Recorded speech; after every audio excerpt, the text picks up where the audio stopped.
So we started with a piece of walnut and then cut out a template that we just found online. And I tried using these sands and a little bit of stone there for an inlay.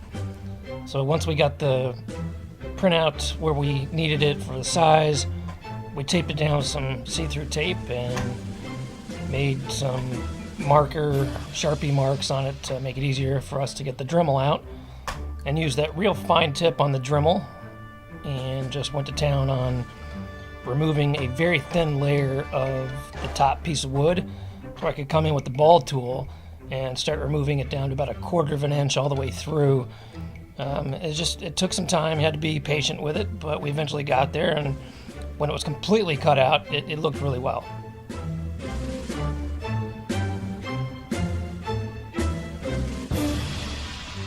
Then it was time to start using some of the sand, and we started off with this purple sand. And what I don't show in the video is I had to take some of it out because the color dried so much darker than I wanted it to.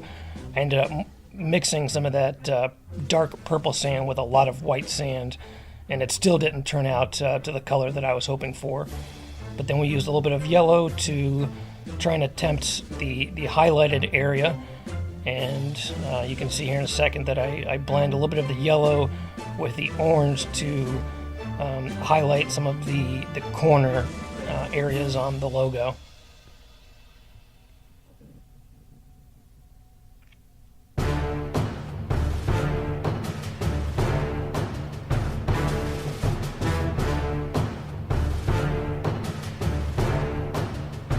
And then Austin got busy sanding. Started with a 60 grit and made our way up to 220, and had to put the brand in there, so there's the slow-mo of the brand. Turned out pretty cool.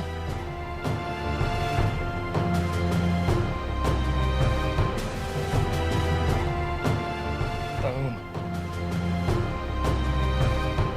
And it was time to apply a little bit of the 50-50 mixture with the mineral oil and beeswax.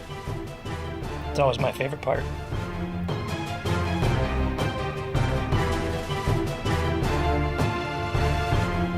And again, sanded both sides from 60, 80, 150 to 220, and it came out really, really smooth. And when you apply that finish, it looks really good and shiny.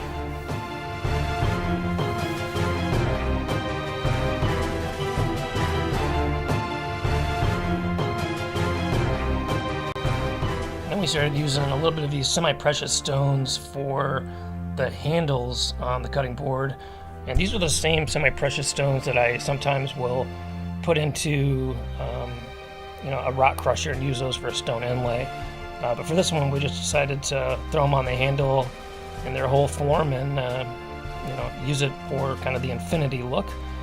And then when I pre-drilled the holes, I also dropped in a little bit of CA glue inside the pre-drilled holes for the handles. I just find that the weight of these walnut slabs is a bit much, and a couple screws just isn't sufficient. So I add the CA glue along with the 2 screws to hold it on. And the finished product, I thought, turned out pretty cool. The handle's kind of the highlight of it because the logo didn't turn out nearly as bright and vibrant as we wanted, but always a learning process.